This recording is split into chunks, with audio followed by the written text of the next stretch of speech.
नमस्कार। आज हम बात कर रहे हैं मैटलैब सॉफ्टवेयर की। हमें इसके बारे में जानकारी मिली है एक लेख से, जिसका शीर्षक है मैटलैब, छात्रों और शोधकर्ताओं के लिए शक्तिशाली उपकरण। तो आज इस चर्चा में हम यही समझने की कोशिश करेंगे कि ये मैटलैब आखिर है क्या, और ये साइंस, इंजीनियरिंग और डेटा एनालिसिस में इतना ज़रूरी क्यों माना जाता है। तो मैटलैब, इसका मतलब है मैट्रिक्स लेबोरेटरी।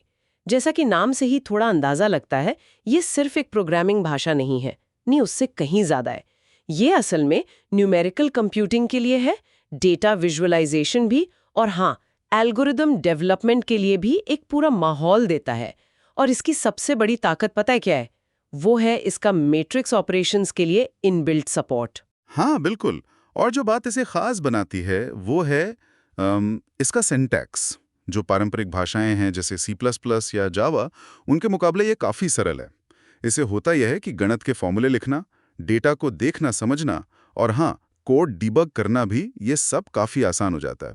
खासकर उनके लिए जो अभी शुरू कर रहे हैं। अच्छा, मतलब सीखने में आसान, पर क्या क्या सरलता का मतलब ये है कि इसमें गहराई कम है, या फिर मुश्किल काम नहीं हो सकते इससे? ये बढ़िया सवाल है। देखिए, सरल होने का मतलब ये बिल्कुल नहीं कि क्षमता कम है। असल में मैटलैब की खूबसूरती यही है कि ये मुश्किल कामों को भी सरल तरीके से करने का रास्ता देता है। और इसका एक बड़ा कारण है इसकी टूल बॉक्स। टूल बॉक्स ये क्या है? ये समझिए कि खास कामों के लिए पहले से बने फंक्शंस और एप्स का खजाना है। जैसे सिग्नल प्रोसेसिंग के लिए अलग, कंट्रोल सिस्टम के लिए, image processing, machine learning, robotics, optimisation, इन सब के लिए अपने अपने टूल बॉक्स हैं। तो ये टूल बॉक्स असल में काम कैसे आसान करते हैं? कोई उदाहरण? हाँ, सोचिए किसी रिसर्चर को मान लीजिए मशीन लर्निंग मॉडल ट्रेन करना है, तो उसे एकदम शुरू से बिल्कुल जीरो से सारा कोड लिखने की जरूरत नहीं। वो मशीन लर्निंग टूलबॉक्स के बने बनाए फंक्शन इस्तेमाल कर सकता है। इससे जो महीनों का बेसिक कोडिंग का काम है वो बच जाता है, और रिसर्चर सीधा अपने अपने असली रिसर्च प्रॉब्लम पर फोकस कर सकता है। तो ये इनोवेशन को तेज करता है, आप कह सकते हैं। ये तो वाकई बहुत काम का है। और मैंने सुना है कि इसमें विजुअलाइजेशन भी काफी दमदार है, डेटा को देखने समझने के लिए। ओ हाँ, बिल्कुल। कुछ ही लाइन के कोड से आप बहुत अच्छे 2D और 3D प्लॉट्स बना सकते हैं। डेटा को समझना बहुत आसान हो जाता है। और फिर सिमुलिंक है। सिमुलिंक? हाँ, सिमुलिंक। ये मैटलैब के अंदर ही एक ग्राफिकल माहौल है। इसमें आप बिना कोड लिखे सिर्फ ब्लॉक्स को जोड़ जोड़कर डायनामिक सिस्टम बना सकते हैं। जैसे पावर सिस्टम हो गया या रोबोटिक्स। उनको डिजाइन और सिमुलेट कर सकते हैं। एक मिनट, बिना कोड लिखे सिस्टम डिजाइन, ये कैसे संभव है? सिमुलिंग में आप विजुअली काम करते हैं। आप स्क्रीन पर ब्लॉक्स को ड्रैग करके लाते हैं, उन्हें लाइनों से जोड़ते हैं। हर ब्लॉक एक गणितीय ऑपरेशन या सिस्टम का कोई हिस्सा दर्शाता है। जैसे आप एक कार के सस्पेंशन सिस्टम का मॉडल बना सकते हैं। फिर सिमुलेशन चलाकर देख सकते हैं कि अलग अलग सड़कों पर वो कैसा बर्ताव करेगा। तो ये कॉन्सेप्ट्स को विजुअली समझने का एक बहुत ही पावरफुल तरीका है, खासकर छात्रों और इंजीनियरों के लिए। वाह, ये वाकई दिलचस्प हो जाता है। तो फिर रिसर्च में इसके इस्तेमाल का दायरा तो बहुत ही बड़ा होगा। हाँ, बहुत बड़ा। डेटा विश्लेषण में तो है ही। फिर एल्गोरिथम की टेस्टिंग करनी हो, किसी फिजिकल सिस्टम का सिमुलेशन बनाना हो, जैसे कोई ब्रिज या aircraft wing, signal processing, image processing, आजकल मशीन लर्निंग एक्सपेरिमेंट्स में बहुत इस्तेमाल होता है। यहाँ तक कि कंप्यूटेशनल फाइनेंस में भी।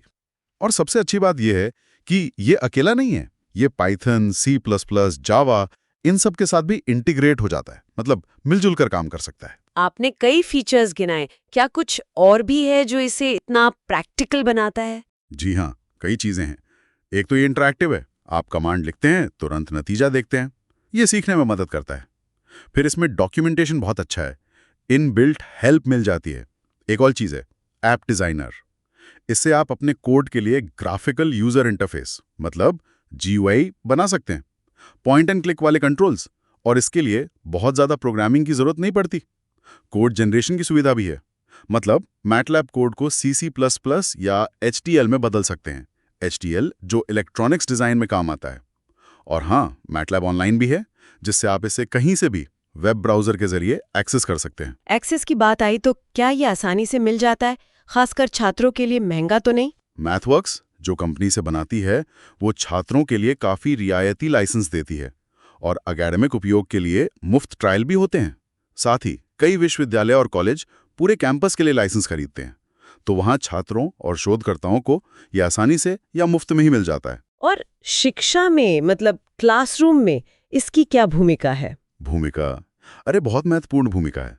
हजारों इंजीनियरिंग और विज्ञान के कोर्सेज में यह पढ़ाया जाता है, इस्तेमाल होता है। ये छात्रों को गणितीय समस्याओं को विजुअली समझने में मदद करता है, सिमुलेशंस बनाने में, डेटा का विश्लेषण करने में। इससे उन्हें वो प्रैक्टिकल स्किल्स मिलते हैं जो आगे एरोस्पेस, फाइनेंस, रोबोटिक्स जैसी इंडस्ट्रीज में काम आते हैं। तो इसको समेटते हुए अगर हम असल दुनिया के उदाहरण देखें तो कहाँ इस्तेमाल होते हुए देखते हैं हम इसे रोजमर्रा की टेक्नोलॉजी में? कई जगह, जैसे इलेक्ट्रिक गाड़ियों के लिए कंट्रोल सिस्टम डिजाइन करने में मैटलैब सिमुलिंक का खूब इस्तेमाल होता है। मेडिकल इमेजिंग जैसे एमआरआई या सीटी स्कैन के विश्लेषण में, या फिर ईसीजी सिग्नल के विश्लेषण में शायद उन छोटी छोटी असामान्यताओं को पकड़ने में मदद करता है जो डॉक्टर की नज़र से चूक जाएं। हवाई जहाज के फ्लाइट कंट्रोल सिस्टम के सिमुलेशन में, फाइनेंस इंडस्ट्री में रिस्क मॉडलिंग करने के लिए, और रोबोटिक्स में जहां रोबोट्स को खुद से चलने फिरने, ऑटोनॉमस नेविगेशन के लिए प्रोग्राम किया जाता है। हाँ, तो ये सिर्फ सीखने का एक साधन नहीं, बल्कि असली दुनिया की जटिल समस्याओं को सुलझाने का एक शक्तिशाली उपकरण है। बिल्कुल सही। संक्षेप में कहें तो मैटलैब सीखने, प्रयोग करने, सिमुलेट करने और नई चीजें बनाना यानी इनोवेशन करने का एक पूरा मंच है। ये छात्रों के लिए जरूरी बुनियादी कौशल तैयार करता है और शोधकर्ताओं के लिए अत्याधुनिक समाधान विकसित करने का एक बहुत ही वर्सटाइल यानी बहुमुखी जरिया है। इस पूरी चर्चा से एक अंतिम विचार मेरे मन में आ रहा है। जैसे जैसे एआई और डेटा साइंस का महत्व बढ़ता जा रहा है, मैटलैब जैसे उपकरण जो मुश्किल गणनाओं और विजुअलाइजेशन को इतना आसान बनाते हैं, ये भविष्य के इनोवेशन को और किस तरह से आकार देंगे? क्या ये हमारी रचनात्मकता को, मतलब क्रिएटिविटी को किसी तरह सीमित करेंगे या फिर उसे नई ऊंचाइयों तक ले जाने में मदद करेंगे? ये सोचने वाली बात है ना?